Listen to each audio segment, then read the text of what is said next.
आज की इस वीडियो में मैं आपको हवन से जुड़ी हुई जितनी भी महत्वपूर्ण बातें हैं वो मैं आपको जरूर बताऊंगा। और मैं आपसे केवल एक ही रिक्वेस्ट करूंगा कि आपने वीडियो अंत तक पूरी सुननी है। फिर आप कंफ्यूज हो जाते हो, फिर मेरे से पूछते हो, फिर वही बात मैं कह चुका होता हूं। इसलिए निवेदन आपसे इतना करना चाहता हूं, आप वीडियो को पूरा सुनिए। आपकी प्रत्येक शंका का समाधान इस वीडियो में आपको जरूर मिल जाएगा। इसलिए मैं आपके लिए ये हवन से जुड़ी हुई जो भी महत्वपूर्ण बातें हैं वो आप लोगों के लिए लेकर आया हूं। और ये ध्यान रखना, जो ये मैं आपको हवन से जुड़ी हुई बातें बता रहा हूं, ये मत सोचना कि केवल ये नवरात्र के हवन के लिए नहीं। ये हवन से जुड़ी हुई जितनी भी महत्वपूर्ण जानकारी है, ये प्रत्येक कर्म जो आप हवन घर में करेंगे, प्रत्येक किया जाने वाला हवन कर्म में यह बातें आपको ध्यान रखनी है। प्रत्येक हवन में यह बातें आपके काम आएंगी। इसलिए बड़े ध्यान से जो मैं आपको बता रहा हूं सुनना, क्योंकि मैं जो आपको बता रहा हूं ये कोई गप्पे नहीं सुना रहा हूं, कोई कपोल कल्पित बातें नहीं सुना रहा हूं। मैंने यहां से सुनी वहां आपको नहीं, मैं आपको जो सुनाता हूं हमेशा आपको कहता हूं, मैं शास्त्रों के प्रमाण को देकर, श्लोक को देकर आपको मैं समझाता हूं कि आपने ऐसे करना। तो इसलिए प्लीज आपसे रिक्वेस्ट, आप बड़ी प्यार से इस वीडियो को सुनना, पूरी सुनना और ध्यान से सुनना। देखिए, पहला कि हम हवन क्यों करें। कोई लोग पूछते हैं हम हवन क्यों करें, किस लिए हमको हवन करना चाहिए। तो देखना, ध्यान दीजिए मेरी बात पर। आपके प्रत्येक कार्य की पूर्णता, आपके प्रत्येक कार्य की सिद्धि जिसके द्वारा पूर्ण होती है उसे हम हवन कहते हैं। अर्थात आपने कोई माला का जप किया, सिद्धि के लिए हवन किया। आपने कोई अनुष्ठान किया, सिद्धि के लिए आपने हवन किया। आप छोटा कर्म करो, बड़ा कर्म करो, जिसमें आप हवन को जोड़ देते हो, वो कर्म अपने आप में विशालतम बन जाता है। इसलिए कहते हैं यज्ञो वे विष्णु, स्वयं नारायण भगवान ही यज्ञ हैं। कोई भी फल की प्राप्ति, सिद्धि की प्राप्ति आपको हवन के द्वारा, यज्ञ के द्वारा ही होगी। इसलिए यज्ञ करना अनिवार्य हमारे सनातन धर्म में बताया है। और ये यज्ञ हमारे सनातन धर्म का आभूषण है। जैसे बिना आभूषण के स्त्री का सौंदर्य फीका, ऐसे ही बिना आभूषण के हमारे सनातन धर्म की परिकल्पना कर ही नहीं जा सकती। इसलिए हवन यज्ञ जरूरी है। ये माध्यम है, आप जो दे रहे हो देवताओं को, ये माध्यम है अग्नि। अग्नि के द्वारा ही देवता आपके देवे हव्य कव्य द्रव्य पदार्थों को ग्रहण करते हैं। इसलिए आप अपने घर में हवन करते हैं। साहब सीधी सी बात है, आप किसी को फोन कर रहे हो, फोन कैसे, टावर के माध्यम से। टावर माध्यम है दूसरे से आपकी बात को जोड़ने का। ऐसे ही अग्नि टावर है, माध्यम है आपकी दी हुई द्रव्य आहुतियों को, हव्य कव्य को देवताओं तक देने के लिए। इसलिए मुखम यह सर्वदेवानां हव्य भुक कव्य भुक तथा पितृणाम नमस्तस्मै विष्णवे पवकात्मनि। अग्नि देवताओं का मुख है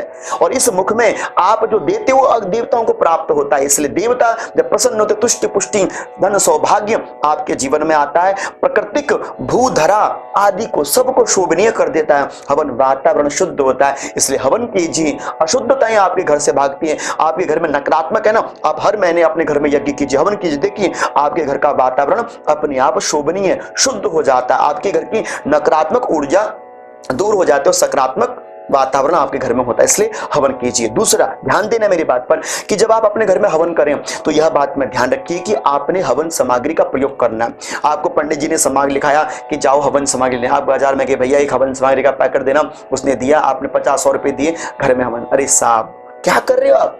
आपको पता है कि हमारे शास्त्र में क्या लिखा हुआ है? हमारे शास्त्र में कहीं पर भी हवन की जो मार्केट की हवन सामग्री है इसका प्रयोग ही नहीं है। अगर आप ज्यादा जानना चाहते हो तो मैंने वीडियो पहले से बना रखी है, आप जाइए डिस्क्रिप्शन में आई लिंक में आपको वीडियो मिल जाएगी कि आपको हवन सामग्री का निर्माण कैसे करना है। लेकिन रिक्वेस्ट करता हूं, अगर आप मेरी बात मानते हो, रिक्वेस्ट करता हूं मेरी बात को भले कहीं पे भी दे देना, चैलेंज करता हूं जो मेरी इस बात को काट दें कि बाजार की हवन सामग्री शुद्ध होती है। मैं चैलेंज देना आपको। इसलिए आप जितना भी कर सकते हो, जितना भी कर सकते हो अपने घर में आप हवन सामग्री का निर्माण कीजिए। और मैं आपको एक प्रमाण दे रहा हूं, देखो पहले उसको सुनो, फिर मैं आपको उसको उत्तर बताता हूं। देखो क्या लिखा है, तिलार्धम तंडुलादेयस तंडुलार्धम यवास तथा यवार्धम शर्करा प्रोक्ता सर्वार्धम च कृतम स्मृतम। आनंद रामायण के अंतर्गत यह श्लोक है। इसमें यह बताया है कि आपने घर में हवन करना है, लेकिन किसका? बोले तिल का हवन। तिल बोले लक्ष्मी वर्धनम। यह तिल जो है लक्ष्मी की वृद्धि करने वाला होता है। भगवान के पसीने से 3 प्रकार के तिल उत्पन्न हुए, काले, सफेद और भूरे। लेकिन आपने प्रत्येक कार्य में काले ही तिलों का प्रयोग करना। हवन के लिए भी काले तिल, लेकिन ऐसे काले तिल नहीं कोई में आजकल बाजार में भूसा भूसा सा आता है। भगवान के नाम में तो सबसे ज्यादा शुद्धता हमारी पूजा पाठ में आ गई है सामग्री में। इसलिए रिक्वेस्ट है कि आप जब तिल लेने के लिए जाएं तो तिल काले हो और दानेदार तिल हो, जिसमें तेल हो, बढ़िया तिल। ऐसे तिल लाइए, घर में धोइए। तिल का आधा चावल, चावल का आधा जौ, जौ का आधा शर्करा, शर्करा का आधा घी। ऐसे नहीं कि घी आपने पूरा लपोड़ा लपोड़ कर दी, नहीं, ऐसा नहीं। मात्रा में घी डालना है और अच्छी तरह से आपने हवन सामग्री का निर्माण अपने घर में करना। लेकिन रिक्वेस्ट, बाजार की सामग्री मत खरीदिएगा। तीसरी बात, हवन कुंड कैसा होना चाहिए, जहां पर आप हवन करेंगे कैसा होना चाहिए। मैंने एक वीडियो बनाई थी कि लोहे के कुंड में हवन करते हो। मैं तो लोहे के हवन कुंड में बिल्कुल खिलाफ हूं, नहीं करना चाहिए लोहे के हवन कुंड में।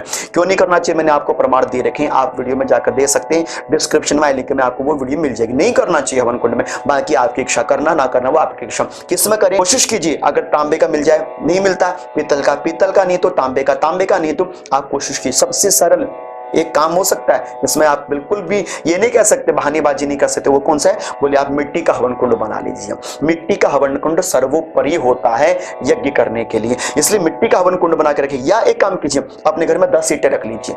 जब भी आपके घर में हवन होता है ना, वो 10 ईंटें धो धा के आप रख दीजिए, उसमें हवन कीजिए, फिर उनको अपनी छत पर रख दीजिए एक जगह। इस तरह से आप हवन कीजिए, लेकिन लोहे के हवन कुंड में ना ही करें तो अच्छा है, बाकी आपकी इच्छा। चौथी बात समझने वाली, जो आप हवन करते हैं, हवन में समिधाएं चाहिए, लकड़ियां चाहिए। अब कई लोग क्या होते हैं, लकड़ियां जाते हैं पेड़ों से तोड़ते हैं, पेड़ों से तोड़ने के बाद पंडित जी के सामने रख दे, पंडित जी भी स्वाहा स्वाहा करते हुए शुरू। नहीं साहब, बहुत गलत करते हो, बहुत गलत करते हो। आप हवन कर रहे हो, और हवन किसके लिए, शुद्धि के लिए, हवन किसके लिए, पवित्रता के लिए, हवन किसके लिए, घर की नकारात्मक ऊर्जा को दूर करने के लिए। लेकिन आप तो बहुत बड़ा पाप कर लेते हैं, आपने लकड़ियां तोड़ी, लकड़ियां तोड़ने के बाद अग्नि में रख दी। आप जानते हो, आम की लकड़ियां जो आप तोड़ते हो उसमें चींटियां होती हैं, कीड़ियां होती हैं, और आप अग्नि में डालते स्वाहा कर देते, तो लोग बोलते कोई बात नहीं, इनकी भी मुक्ति होगी। आप कौन होते किसी को मुक्ति देने वाले साहब, ध्यान रखना मेरी बात का। कभी भी आप जब भी समिधाएं लकड़ियों का प्रयोग करें तो कभी भी लकड़ियां ऐसे ना हो जिसमें कीड़ा लगाओ। और मैं आपको प्रमाण दे रहा हूं, कई लोग कहेंगे प्रमाण अपने आप से नहीं, मैं आपको प्रमाण दे रहा हूं। पहले आप उसको सुनिए, फिर मैं आपको उसका उत्तर बताता हूं। देखिए क्या लिखा है, न अंगुष्ठा अधिका ग्राह्य समित स्थूल तया क्वचित न निर्मुक्त त्वचा चैव न सकीटा न पाठिता। तो श्लोक का अर्थ क्या है, बोले कि आप जब हवन समिधा लेकर आए ना, लकड़ियां लेकर आए, तो बोले वो ऐसी होनी चाहिए कि वो बहुत ज्यादा मोटी ना हो। जैसे आपका अंगूठा ना इतना मोटा, इतनी मोटी हो, थोड़ी सी इससे ज्यादा कोई बच्चा सकते, लेकिन ज्यादा मोटी नहीं होनी चाहिए, ज्यादा लंबी ना हो। कितनी लंबी होनी चाहिए, बोले 10 उंगल की ही लकड़ी होनी चाहिए हवन के लिए, विशेषतः ये बताया गया है। और साथ ही साथ देखो एक बात ध्यान रखना, न सकीटा न पाटिता, मतलब न कीड़ा लगा होना चाहिए, ना उसमें सड़ी होनी चाहिए, मतलब लकड़ी होनी चाहिए बहुत अच्छी। और कैसी होनी चाहिए, जो लकड़ी होती है ना, लकड़ी के जो ऊपर की जो छाल होती है वो अलग नहीं होनी चाहिए। आजकल मार्केट में ऐसी लकड़ियां आ रही है जिसमें छाल नहीं होती, बिल्कुल कुछ छिला हुआ होता है, लेकिन शायद शास्त्र का प्रमाण कहता है कि वो छिली भी नहीं होनी चाहिए, छिलके के साथ हो, वही समिधा शुद्ध मानी जाती है। अब आपको समझ में आ गया कि आपने लकड़ियां कैसी लेनी है, समिधाएं। अब पांचवी बात, जब आप यज्ञ करें तो पत्नी यज्ञ में कहां बैठे। कई लोग पूछते हैं मेरे से, ध्यान देना, जब आप घर में यज्ञ करें तो पत्नी किस दिशा में बैठे पति के। हमारे शास्त्र में लिखा है, एक श्लोक मैं आपको दे रहा हूं कि होमे यज्ञे विवाहे च चतुर्थीय सभोजने कन्यादाने मके वर्ते अंचल ग्रंथि मादाय भवतां दक्षिणांग स्थितः सर्वेषु धर्म कार्येषु पत्नी दक्षिणतः शुभा आशीर्वादे पाद प्रक्षालने पत्नी जैव वामतः। पत्नी प्रत्येक धर्म कर्म में पति के दाहिनी ओर बैठे, मतलब राइट हैंड की ओर ही बैठना है आपने। हवन यज्ञ कोई भी पूजा पाठ करो, कन्यादान करो, पत्नी को सदैव पति के राइट मतलब दाहिने हाथ में बैठना है। लेकिन जिस समय आपको पंडित जी आशीर्वाद दे रहे हो, या कलश का जल आपके पर अभिषेक कर रहे हो, या आप पंडित जी के पैर धो रहे हो, उस समय आपकी पत्नी आपके बाईं ओर होनी चाहिए, इसको ध्यान रखें। बाकी प्रत्येक कर्म में पत्नी को अपनी दाहिनी ओर ही बैठाना है। और धर्म पत्नी अपने पति के दाएं अंग में बैठकर उनके हाथ से हाथ लगाकर आहुति डालें। कई स्त्री हवन डालती वही जाने, नहीं तो स्त्री को पति के हाथ से ही आहुति डालनी चाहिए, पति के हाथ से हाथ लगाना चाहिए। लेकिन बिना पत्नी के कभी भी यज्ञ कर्म पूर्ण नहीं होता, इसलिए धर्म पत्नी को साथ में बैठा हो। जैसे राम जी के पास सीता नहीं थी तो सोने की सीता दी थी, पता है ना आपको, इसलिए पत्नी का यज्ञ में बैठना अनिवार्य होता है। अगर यज्ञ करें तो सिर पर कपड़ा जरूर हो, पत्नी के भी सिर पर पल्लू कपड़ा जरूर होना चाहिए, सिर ढका होना चाहिए। ये भी आपको बात ध्यान में आ गई। अब छठवीं बात जो हवन से जुड़ी हुई है और जो मैं आपको बता रहा हूं, ध्यान देना इस बात पर। बहुत ज्यादा लोग ये गलती करते हैं, आप देखना कहां गलती कर रहे हैं, अपनी गलती को पकड़ना। यहां मैं बताऊं अपनी गलती को पकड़ना, हाँ मेरे से यहां गलती हो रही थी, यही सुधार करना। ये मैं आपको बहुत तत्परता के साथ बता रहा हूं। देखो बड़ी प्यार से ये वीडियो बना रहा हूं, प्यार से सुनना। देखो जब आप हवन करें, पहली गलती अधिकांशतः 90% लोग ये गलती करते हैं। क्या? जब भी वो हवन करेंगे, हवन कुंड में पहले लकड़ियों को सजा देंगे, समिधा सजा देंगे, उसके बाद आग लगाते हैं। अरे अरे अरे अरे, कुबुद्धि कुबुद्धि कुबुद्धि। आपको पता है कि जहां पर लकड़ियां पहले से लगी होती है और नीचे से आग देते, कहां देते हैं? याद आ रहा है? शमशान में देते हैं। कोई मर जाए, पहली लकड़ियां सजा देते हैं, फिर आग जलाते हैं, शमशान में देते हैं। आप जब अपने घर के अंदर हवन कर रहे हो, क्या कर रहे हो? पहले लकड़ियां लगा देते हो, फिर नीचे से आग लगाते हो। ये ही हमारी सबसे बड़ी दुर्बुद्धि है। कभी भी ऐसा, वो तो चिताग्नि बन गई जो आप ऐसा। इसलिए देखो, रिक्वेस्ट आपसे क्या करना है, आपने सबसे पहले अग्नि प्रज्वलित करनी है। अग्नि प्रज्वलित करने के बाद फिर समिधाओं को रखा जाता है, तब समिधा रखना, लकड़ियां रखना है। पहले लकड़ियां लगा दी, फिर आप नीचे से आग लगा रहे हो, ये तो चिता अग्नि, आप चिता के ऊपर आहुति दे रहे हो। सीधी सी बात ये समझना। दूसरा, आप जब अग्नि को प्रज्वलित करें तो कई लोग पहले कपूर रख देते हैं, फिर उसके बाद फिर माचिस से जलाते हैं। आपको पता कितनी बड़ी गलती कर रहे हो? छोटी सी बात है लेकिन बहुत बड़ी बात बता रहा हूं। कभी भी अग्नि को माचिस की तिल्ली से नहीं जलाना। कैसे जलाना? या तो अरणि मंथन होता था पहले, अब अरणि मंथन तो नहीं हो पाता, तो दूसरा बोले जो प्रज्वलित दीपक है, साक्षी दीपक है, उस साक्षी दीपक से ही वह ज्वाला लेनी चाहिए अग्नि की, और अग्नि कुंड के ऊपर 3 बार घुमाने के बाद फिर योनि मार्ग से रखा जाता है अग्निकुंड के मध्यस्थ में, फिर उसके पर समिधाओं को सजाया जाता है। ये भी बात आपको समझ में आ गई। तीसरा, जब आप यज्ञ करते हैं ना, तो उसके ऊपर आप क्या घी डालते हैं। घी क्यों डालते हैं? घी अग्नि की आचमनी है। जैसे देवताओं को आप जल देते हो, वो उनकी आचमन है, मतलब जल। ऐसे ही जो अग्नि है, अग्नि का जो आचमन क्या है? वो घी है। अग्निदेव घी के द्वारा तृप्त होते हैं। इसलिए हव्य और कव्य में प्रत्येक क्षण में घी की आहुति या घी का आचमन जरूर दिया जाता है। इसलिए स्वाहा करते समय आप घी डालते हो। लेकिन घी डालना किससे चाहिए? देखिए, मैं आपको एक सुरवा दिखा रहा हूं। इस सुरवा के माध्यम से ही आपने अग्नि में घी डालना चाहिए, घृत डालना चाहिए। ये जिसे सुरवा बोलते हैं। और सुरवा पकड़ने का तरीका भी ऐसे, जैसे आप हवन पकड़ते हो ऐसे सुरवा पकड़ने का तरीका है। ऐसे करके आपने अग्नि में घी डालना चाहिए।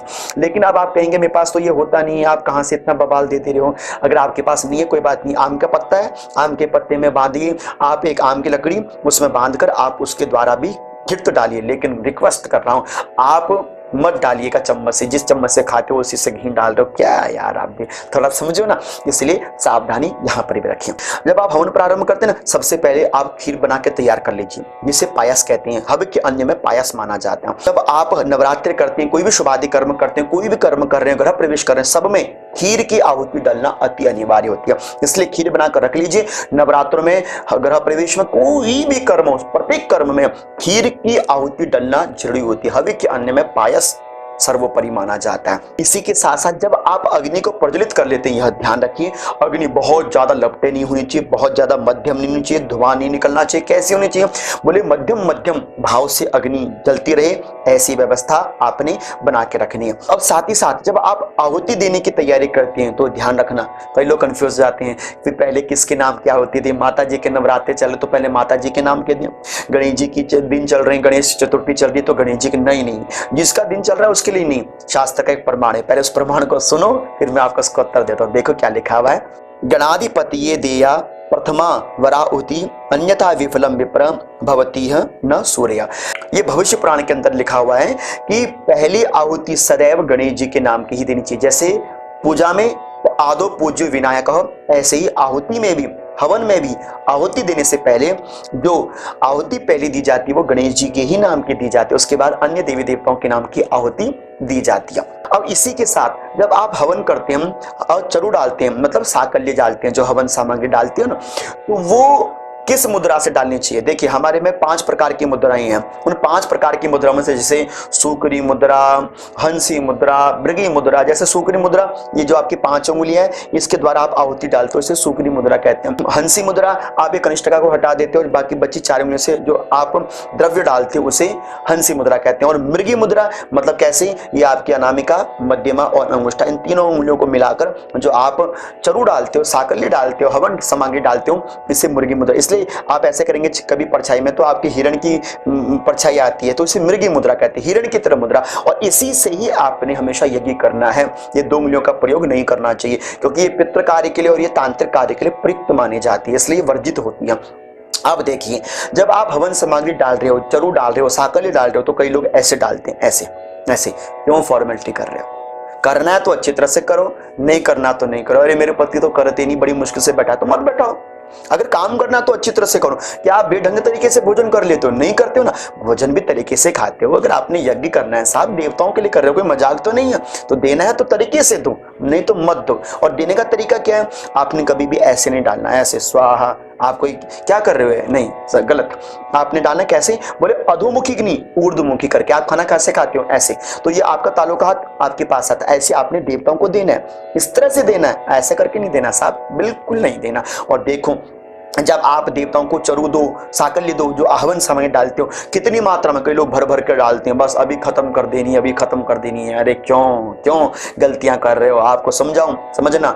जब भी आप डालें तो कैसे डालें? बोले जो आपके पर्व है ना, इन पर्वों को मन मिला लीजिए। ये ग्रास मुद्रा, इतनी ग्रास मुद्रा के माध्यम से डालना। मैं आपको प्रमाण दे रहा हूं, पहले उस प्रमाण को सुनो, देखो क्या लिखा है। चरुम ग्रास समम पाणी नैव जुहियात ग्रासार्धम चरुम इतयन्ये। इसका अर्थ है कि जब आप आहुति डालते हो तो बोले ऐसे डालनी चाहिए कि ग्रास मुद्रा, जैसे छोटे से बच्चे को खिलाते हैं ना छोटे छोटे टुकड़े, ऐसे ही बिल्कुल मात्रा में आपने इन पर्वों के आधार पर इतनी हवन सामग्री पकड़नी है, साकल्य पकड़ना और डालना है। समझ गए? अब देखिए, जब कभी बार डालते डालते कुछ साकल्य नीचे गिर जाता, चरो नीचे गिरता, उसको कभी आपने उठा के नहीं डालना चाहिए, यह भी आपको ध्यान में रखना है। साथ के साथ जब आप डालें तो स्वाहा का उच्चारण जरूर करना चाहिए। स्वाहा क्यों बोलते हैं, मैंने एक वीडियो बनाई है, आप देख सकते हो जाकर, सब मैंने पहले से बनाकर तैयार कर रखा है आप लोगों के। स्वाहा क्यों बोलते हैं आप जाकर देख सकते हो। तो स्वाहा का उच्चारण जरूर होना चाहिए। और कभी कभार अगर अग्नि बुझ रही हो तो कोई फूंक मारते हैं, फूंक से कभी अग्नि नहीं जलानी चाहिए, कोई पंखा या कर्पूर आदि से ही अग्नि को प्रज्वलित करना चाहिए। जब आप पूर्ण आहुति देते हो तो पूर्ण आहुति देते समय आपके हाथ में चरु दिया जाता है, आप डालते हो तो अग्नि के ऊपर ऐसे हाथ नहीं झाड़ना, इससे लक्ष्मी नष्ट हो जाती है। इसलिए अग्नि में चरु डालने के बाद हाथों को अलग से कहीं पर झाड़ लीजिए, धो लीजिए, लेकिन ऐसे अग्नि के ऊपर हाथ नहीं झाड़ने चाहिए। अब देखिए कहाँ गलती कर रहे हैं, उसको सुधार कीजिए। अगर आप अच्छा कर रहे हो तो आपको बहुत धन्यवाद है। तो इस तरह से अगर आपको मेरी दी हुई यह जानकारी अच्छी लगी है, अगर दिल से अच्छी लगी है, तब आप मेरी इस वीडियो को लाइक जरूर कर दो, अपने प्यारे प्यारे दोस्तों को शेयर कर दो और चैनल को सब्सक्राइब जरूर कर लेना। अगर आप मेरे से जुड़ना चाहते हो, कांटेक्ट में रहना चाहते हो, तो आप मेरे से इंस्टाग्राम पर भी जुड़ सकते हैं, फॉलो कर लीजिए मुझे इंस्टाग्राम पर। इस तरह से आपके कोई प्रश्न है तो आप मुझे इंस्टाग्राम पर ही भेजें, वहां जल्दी मैं उत्तर देता हूं। इस तरह से आप सभी लोगों को मेरी ओर से अनंत कोटि वंदन प्रणाम। सदा खुश रहिएगा।